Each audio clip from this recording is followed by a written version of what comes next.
Hello, welcome to advisor. NCERT short note series हमने start किए और हम पहुंचे हैं चैप्टर नंबर 9 पे, that is soil of class 7। ठीक है, तो सबसे पहले हम इस चैप्टर में सॉइल के बारे में समझेंगे, कैसे बनता है और किस चीज का क्या होता है, इसका डेफिनेशन क्या है। ठीक है, तो सॉइल के फॉर्मेशन में समझते हैं कि कैसे बनता है, बाय वेदरिंग ऑफ रॉक्स, यानी रॉक्स का टूटना। अब रॉक जो है वो कई रीजन से टूटता है, विंड से, वाटर से, या कई क्लाइमेटिक फैक्टर्स जैसे कि टेम्परेचर, ह्यूमिडिटी, लाइट और रेनफॉल। ठीक है, इन सारे रीजंस के वजह से जो रॉक है वो टूटेगा। ठीक है, अब यही सारे रीजंस जो है ना वो अफेक्ट भी करते हैं सॉइल के स्ट्रक्चर या उसके कलर या उसके कॉम्पोजिशन को अफेक्ट करता है, चेंज करता है उसके स्ट्रक्चर को। ठीक है, तो यानी कैसे टूट रहा है, जैसे मान लीजिए हम किसी एक पहाड़ की बात करते हैं, जैसे कोई एक पहाड़ है, वहां पे ऊपर रॉक है, किसी वजह से जो है वो रॉक अचानक से ऊपर से नीचे गिर गया। वजह क्या हो सकती है, विंड हो सकता है, वाटर हो सकता है, रेनफॉल हो सकता है।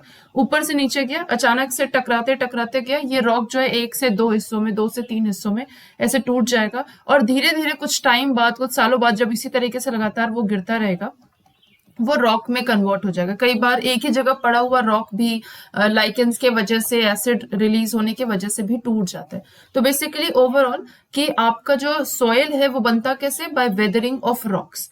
अब जितने भी मैंने यहाँ फैक्टर्स बताए हैं जो रॉक्स की वेदरिंग के लिए रिस्पॉन्सिबल हैं, वही सारे फैक्टर्स रिस्पॉन्सिबल हैं सॉयल को चेंज करने के लिए। सॉयल का शेप, सॉयल का स्ट्रक्चर या उसका केमिकल कॉम्पोजिशन को चेंज भी यही सब करते हैं। यही टेम्परेचर, ह्यूमिडिटी, ठीक है, यही टेम्परेचर हो गया, ह्यूमिडिटी हो गया, लाइट या रेनफॉल या विंड, ये सब इसके स्ट्रक्चर को भी शेप करते हैं, मतलब चेंज करते हैं। ठीक है, अब हम बात करते हैं कि सॉइल की प्रोफाइल कैसी होती है। आपने कई बार देखा होगा जब डिग करते हैं सॉइल को, अलग अलग टाइप का, कहीं डार्क मिल रहा है, कहीं बहुत पत्थर मिल रहा है, तो इस तरीके से एक लेयर्स ऑफ सॉइल की प्रोफाइल, मतलब लेयर्स ऑफ सॉइल होते हैं। जैसे सॉइल प्रोफाइल को हम क्या कहते हैं, लेयर ऑफ सॉइल, जिसको हम हॉरिजॉन भी कहते हैं। तो इसका अपना एक टेक्सचर होता है हर प्रोफाइल पे, यानी कि जैसे यहाँ पे आपको 4 दिख रहा है ना लेयर्स, ए horizon, B horizon, C horizon और बेडरॉक। सबका टेक्सचर अलग होगा, सबका कलर भी डिफरेंट होगा, सबके केमिकल कॉम्पोजिशन डिफरेंट होंगे, सबका डेप्थ भी डिफरेंट होगा। ठीक है, तो यहाँ पे हम सॉइल प्रोफाइल में 4 हॉरिजॉन के बारे में समझने वाले हैं। सबसे पहला है ए हॉरिजॉन, फिर है B horizon, C horizon and then bedrock. A horizon जो है वो काफी सॉफ्ट होता है, प्लांट्स को सपोर्ट करता है, ऑर्गेनिजम्स के लिए शेल्टर प्रोवाइड करते हैं। अब शेल्टर का मतलब सिर्फ ए हॉरिजॉन नहीं करता, आप बी हॉरिजॉन और सी हॉरिजॉन में भी आपको कई बार बहुत सारे एनिमल्स, बहुत सारे ऑर्गेनिजम्स आपको मिल जाएंगे, माइक्रो ऑर्गेनिजम्स मिल जाएंगे। तो बेसिकली ए हॉरिजॉन जो है उसमें ह्यूमस बहुत ज्यादा होता है, मिनरल का कंटेंट कम होता है, प्लांट विद रूट्स रहते हैं, और यहाँ पे जो ये वाला जो सॉइल होता है ना काफी पोरस होता है। पोरस मतलब हल्के हल्के छोटे छोटे छिद्र होते हैं, और इन होल्स से एक्सचेंज ऑफ गैसेस होता है ताकि रूट्स को भी सांस लेने का मौका मिले। जब वो सांस लेंगी तो बेहतर फंक्शनल रहेंगी और वाटर और मिनरल्स का अच्छे से एब्जॉर्प्शन करेंगे, जिससे प्लांट की ग्रोथ अच्छी होगी। ठीक है, तो ह्यूमस भी जरूरी है, मिनरल भी जरूरी है, और उस सॉइल का पोरस रहना भी जरूरी है, उस सॉइल का फर्टाइल रहना भी जरूरी है। ठीक है, तो ए हॉरिजॉन में ह्यूमस ज्यादा प्रेजेंट होता है, जिसकी वजह से ए हॉरिजॉन काफी ज्यादा फर्टाइल होती है। ठीक है, अब ये बात आपको समझ में आनी चाहिए कि ह्यूमस होता क्या है। ह्यूमस होता है rotting dead matter in the soil. Soil में जो भी सड़ी गली चीजें हैं ना, वो एक तरीके से मॉइस्चर प्रोवाइड करती हैं प्लांट्स को। आप सिनोनिम समझ सकते हो कि उसका मॉइस्चर प्रोवाइड कर रही हैं प्लांट्स को, या सॉरी सॉइल को, विद इन एनिमल्स या फिर प्लांट्स, कुछ भी हो सकता है। ठीक है, तो दैट इज ह्यूमस।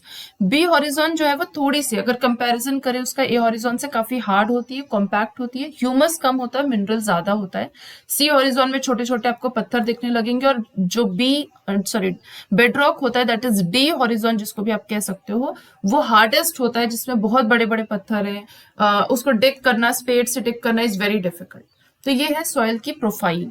ठीक है, नेक्स्ट हम चलते हैं कि टाइप्स ऑफ सॉइल, कितने टाइप्स के सॉइल होते हैं जो हमें इस चैप्टर में पढ़ना है। दैट इज पहला है सैंडी सॉइल। देखो सॉइल के बहुत सारे टाइप्स होते हैं, Sandy soil, clay soil, loamy soil, alluvial soil, black soil, बहुत सारे टाइप्स के होते हैं। आपको इस चैप्टर में जितना पढ़ना है सिर्फ उतना ही बता रहे हैं। सैंडी सॉइल है, क्ले सॉइल है और लोमी सॉइल है। ठीक है, सैंडी सॉइल जो है उसके पार्टिकल्स आप देखो, ये साइज, ये पार्टिकल का साइज बता रहा है। ठीक है, ये साइज है इसका। तो साइज अब देखिए ये थोड़े से बड़े बड़े साइज के होते हैं। अब बड़े बड़े साइज के, तो बीच में आपको यहाँ पे जो मैं ऑरेंज कर रही हूँ, ये आपको बड़े बड़े यहाँ पे स्पेसेस भी दिख रहे होंगे। अब देखो इन स्पेसेस में वाटर भी जा सकता है आसानी से और एयर भी जा सकता है आसानी से। तो वाटर आसानी से जाएगा, यानी कि सैंडी सॉइल वाटर को होल्ड कर रही है, ठीक है।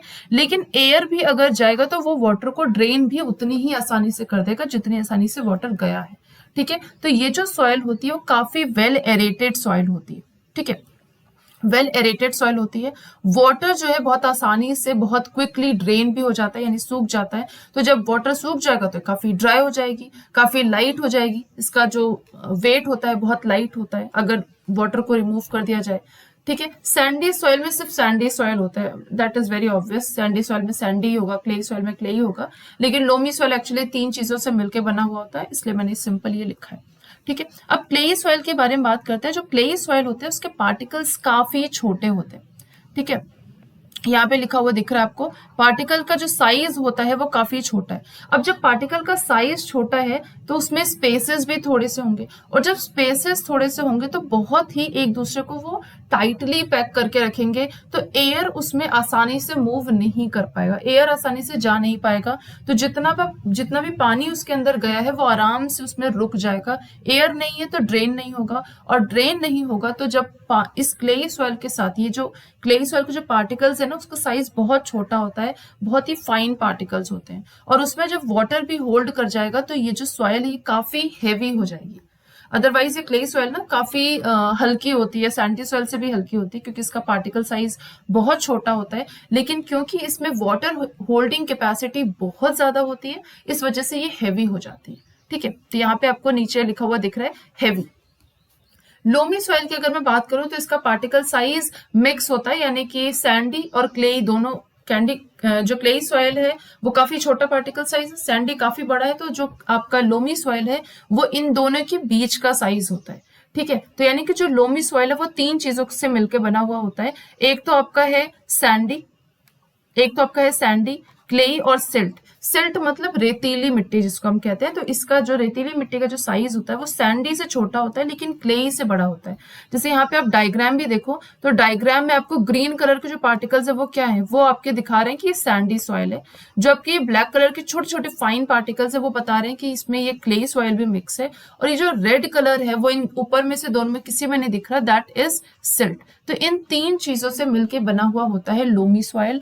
लोमी सॉइल में ह्यूमस का कंटेंट भी होता है, और लोमी सॉइल में वाटर की कैपेसिटी, होल्डिंग कैपेसिटी सैंडी से ज्यादा होती है, क्ले से कम होती है। इसलिए एकदम एग्जैक्ट जितना प्लांट्स को चाहिए होता है वाटर ना, उतना ये एग्जैक्ट जो है होल्ड करके रखती है। तो इसलिए लोमी सॉइल काफी फर्टाइल सॉइल मानी जाती है। ओके, ह्यूमस होता है इसलिए भी ऐसा इसको माना जाता है। अब बात आती है नेक्स्ट प्रॉपर्टीज ऑफ सॉइल की। तो सॉइल की प्रॉपर्टीज ना हम कई चीजों से डिसाइड कर सकते हैं। पहली बात पर्कुलेशन रेट, यानी वो कितना वाटर को एब्जॉर्व कर पा रहा है। जैसे आपने मान लिया यहाँ पे, जैसे फॉर एग्जाम्पल यहाँ पे देखिए सॉइल है, ठीक है। सॉइल में हमने क्या किया, इस तरीके से कोई पाइप लगा दी मोटा सा और उसको एकदम मिट्टी में से धसा दिया और 200 ml वाटर को हमने इसमें डाला, ठीक है। अब हमने पानी जब डाला तो आप तब तक उसका टाइम नोट करोगे, यानी कि जो ये मिट्टी है जब आप देखोगे, जब आपने पूरा पानी डाल दिया तो आप मिट्टी के ऊपर आपको पानी नहीं दिखना चाहिए। जब पूरा पानी एब्जॉर्व हो जाएगा तो आप उस टाइम को नोट कर लोगे, ठीक है। तो यहाँ पे आपको 2 चीजें समझ में आ रही है। पहली बात, पर्कुलेशन क्या होता है। पर्कुलेशन होता है कि ये जो मूवमेंट ऑफ वाटर होना चाहिए, यहाँ पे मूवमेंट ऑफ वाटर, ठीक है, वाटर का मूवमेंट थ्रू सॉइल। तो ये कितना पानी आपने कितनी जल्दी वो पर्कुलेट कर दिया, यानी कि सॉइल ने कितना जल्दी उस वाटर को एब्जॉर्व कर लिया, that is percolation. Percolation rate क्या मतलब, वही स्पीड कितनी तेजी से उसने उस वाटर को एब्जॉर्व किया। वाटर का मूवमेंट दैट इज पर्कुलेशन, कितनी स्पीड से वाटर का मूवमेंट हुआ है, कितनी स्पीड से एब्जॉर्प्शन हुआ है, दैट इज पर्कुलेशन रेट। तो पर्कुलेशन रेट को हम कैसे कैलकुलेट कर सकते हैं, amount of water upon percolation time. मान लीजिए आपने अमाउंट ऑफ वाटर कितना लिया, आपने यहाँ पे लिया है 200 ml, 200 ml। मान लीजिए कि सिर्फ 20 मिनट में जो है 20 मिनट्स आपको लगे, आपने देखा 20 मिनट में सारा का सारा पानी एब्जॉर्व हो गया, ठीक है। तो यहाँ पे क्या होगा, ये तो 0 से 0 यानी कि 2 10, तो यानी कि 10 ml पर मिनट, जो इस मिट्टी का पर्कुलेशन रेट क्या है 10 ml पर मिनट, यानी कि 1 मिनट में 10 ml वाटर इसने एब्जॉर्व कर लिया या पर्कुलेट कर लिया। That is the first property of soil. ठीक है, नेक्स्ट बात करते हैं प्रॉपर्टी की। नेक्स्ट बात है मॉइस्चर इन सॉइल, कि सॉइल में मॉइस्चर कैसे होता है या क्या होता है। तो आपने कई बार देखे होंगे, आप जब फार्मलैंड में जाओगे ना तो आपको मिट्टी चमकती हुई दिखेगी। वो चमकती हुई क्यों दिखती है? क्योंकि उसमें कुछ ऐसा होता है जिसकी वजह से सॉइल में मॉइस्चर रहता है। ठीक है, अब हमको ये बात पता नहीं कि वो क्या है, तो हमने क्या किया, हमने एक एक्सपेरिमेंट किया। ये बर्नर के ऊपर हमने एक टेस्ट ट्यूब में वो मिट्टी को लिया और उसको डाला और उसके बाद उसको हीट किया। जब हमने उसको हीट किया ना, तो इस सॉइल में से आपको कुछ इवेपोरेट होता हुआ दिखा। इवेपोरेट क्या हुआ है? वाटर। तो इस सॉइल में वाटर था एज अ मॉइस्चर, वो वाटर इवेपोरेट हुआ और कंडेंस होकर इस ट्यूब में साइड में इकट्ठा हो गया। ठीक है, तो ये क्या है? ये वाटर के पार्टिकल्स हैं। ये वाटर के पार्टिकल्स की वजह से ही आपको वो जमीन चमकती हुई दिख रही थी। ठीक है, तो हीट करने पे आपने क्या देखा? हीट करने पे इन्फ्रेंस क्या निकाला कि वाटर जो है वो सॉइल में से इवेपोरेट हुई, वही मूव अप हुई और कंडेंस हो गई, जो upper part of the tube है उसके इनर वॉल में कंडेंस हो गई। इसीलिए जब हॉट समर डे में जाते हो तो जमीन चमकती हुई दिखती है। ठीक है, तो इसका मतलब है कि वाटर जो है वो मॉइस्चर प्रोवाइड कर रहा है सॉइल में। सेकेंड प्रॉपर्टी, यानी कि सॉइल में मॉइस्चर भी होता है, सॉइल का पर्कुलेशन रेट भी होता है। ठीक है, थर्ड प्रॉपर्टी क्या है? Absorption of water in by soil. Soil कितना वाटर सॉइल ने एब्जॉर्व किया है उसको हम कहते हैं एब्जॉर्प्शन। अब जैसे यहाँ पे भी हम एक एक्सपेरिमेंट से समझते हैं। आपने क्या किया, ये आपने एक क्या बोलते हैं इसको, बीकर, आपने एक बीकर लिया। ठीक है, उस बीकर में आपने ये जो है फनल, ये बाहर की तरफ क्या है? फनल है, और फनल के अंदर आपने एक ब्लॉटिंग पेपर या टिश्यू पेपर जो भी है आपने उसको रख दिया। ठीक है, आप मान लीजिए टिश्यू पेपर है। अब इस जैसे ही आपने इसको फनल के शेप में रखा, इसमें आपने क्या किया? इसमें आपने मिट्टी रखी है। जिस भी मिट्टी को आपको टेस्ट करना है वो मिट्टी की, उस मिट्टी का एब्जॉर्प्शन रेट क्या है, वाटर का एब्जॉर्प्शन रेट क्या है, आप उसको देखोगे। अब आपने क्या किया? पानी लिया, आपने कितना लिया? 100 ml वाटर। आपने 100 ml वाटर लिया और उसमें ड्रॉप बाय ड्रॉप पूरे मिट्टी में आप ऐसे डालते जा रहे हो। ठीक है, तब तक डालते रहोगे जब तक ये पहला बूंद ना गिर जाए। ठीक है, यानी यहाँ पे जो आपको ये वाटर गिर रहा है ना, इसमें पहला बूंद जैसे ही गिरेगा आप तुरंत रुक जाओगे। अब आपने क्या देखा कि सॉइल, देखो आपने सॉइल कितना लिया? 50 ग्राम सॉइल लिया आपने, और वाटर आपने इनिशियल वाटर आपने कितना लिया था? 100 ml लिया था। तो इनिशियल वॉल्यूम जो है उसको हम यू से डिनोट करते हैं। तो ये हमारी इनिशियल वॉल्यूम है 100 ml वाटर। अब हमें ये देखना है कि कितना वाटर एब्जॉर्व हो गया है सॉइल के द्वारा। ठीक है, तो हमारा इनिशियल वॉल्यूम क्या है? यू। फाइनल वॉल्यूम हमारा वी होगा। तो यानी कि ओके ये, ठीक है। अब देखो हमारा इनिशियल वॉल्यूम क्या था? 100। अब हमने जब हम पानी इसमें डालते रहे तो जैसे ही पहला ड्रॉप हुआ हम रुक गए। हमने यहाँ पे देखा कि इस बीकर में, ये बीकर जो है उसमें ना मेजरमेंट्स होते हैं साइड में। हमने देखा कि अभी तो इसमें 100 ml था, लेकिन जब हमने पूरा का पूरा पानी डाल दिया अब इसमें सिर्फ 80 ml बचा हुआ है पानी। ठीक है, तो हमने क्या किया? 80 ml जो है यहाँ पे हमने लिख दिया 80 ml। तो इसको जब हमने माइनस किया तो आया 20 ml। तो यानी कि 20 ml वाटर जो है वो एब्जॉर्व हो गया है इस सॉइल के द्वारा। इसका परसेंटेज निकालें हम अगर, तो उसी तरीके से आप जो है u माइनस वी हमारा क्या आया था? 20 आया था, अपॉन 50। ये 50 कहाँ से है? 50 ग्राम जो अपने सॉइल लिया उसका परसेंटेज निकालेंगे तो इंटू 100 कर देंगे। ठीक है, इसको आप काट पीट दोगे तो 5 2 10, तो यानी कि आपका आ जाएगा 40%। तो यानी कि इस सॉइल के द्वारा 40% वाटर जो है एब्जॉर्व हो गया है। 40% वाटर एब्जॉर्व हुआ है। ठीक है, ये आपकी 3 प्रॉपर्टीज हैं सॉइल की।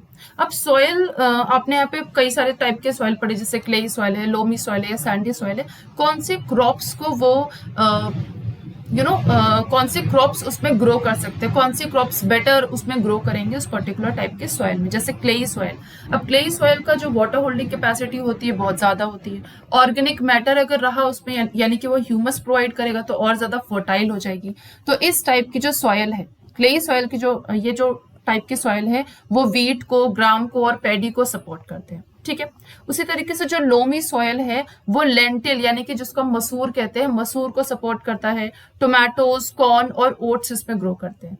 उसी तरीके से तीसरे हैं आपके सैंडी और लोमी सॉइल, जिसमें आपके पोटैटोज, कॉटन और सीरियल राई ये सपोर्ट करते हैं। तो ये आपको याद रखना पड़ेगा, ये जो भी वेजिटेशन इसमें ग्रो कर रहे हैं। ठीक है। अब इस चैप्टर में जब आप एकदम लास्ट में जाओगे ना, तो वहां पे एक डिड्यूनो आया था, उस डिड्यूनो में एक और टाइप ऑफ सॉइल के बारे में बताया है, एलुवियल सॉइल। एलुवियल सॉइल क्या होता है उसको हम समझेंगे। सबसे पहले आप ये जानते हो कि नॉर्थ इंडिया में हिमालयन रीजन है, उस हिमालयन रीजन से पानी जो है गिर रहा है, ठीक है। अब इस पानी में ना कई सारी चीजें हैं, ये हिमालयन रीजन से पानी गिर रहा है, उसमें कई सारी मटेरियल्स है, जैसे कि सिल्ट प्रेजेंट है उसमें, क्ले प्रेजेंट है उसमें, सैंडी सॉइल प्रेजेंट है उसमें, ग्रेवल, ग्रेवल मतलब पत्थर वत्थर भी प्रेजेंट है, ठीक है। और ये जाके हिमालयन रीजन से ही जाके इकट्ठा हो रहे हैं कहाँ, नॉर्थ इंडिया के ही प्लेन्स में, ठीक है, प्लेन्स में इकट्ठा हो रहे हैं। अब इस मिट्टी में देखो सब है, इस मिट्टी में सिल्ट भी है, क्ले भी है, और आपका ग्रेवल भी है, सैंडी भी है। तो इसको हम क्या कहेंगे, इसको हम कहेंगे एलुवियल सॉइल।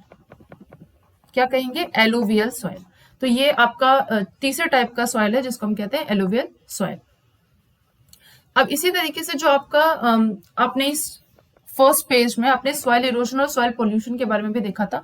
तो सॉइल पोल्यूशन क्या होता है, सॉइल पोल्यूशन होता है कि पोल्यूशन मतलब प्रदूषण, ठीक है, और सॉइल मतलब मिट्टी। तो आपका जो मृदा प्रदूषण होता है उसी को हम सॉइल पोल्यूशन कहते हैं।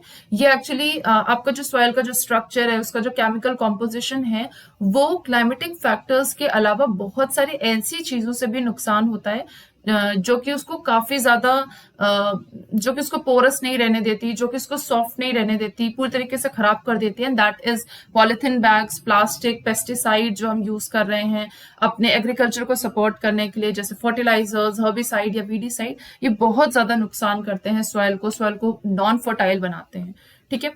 अब इसी तरीके से एक और इस चैप्टर में बात है, that is soil erosion. Soil erosion क्या होता है, जो आपकी टॉप सॉइल होती है, आपको पता है कि जो अभी आपने देखा ए हॉरिजॉन टॉप सॉइल है, इसमें ह्यूमस बहुत ज्यादा है, मिनरल बहुत ज्यादा है, सॉफ्ट है, पोरस है, लूज है, डार्क है।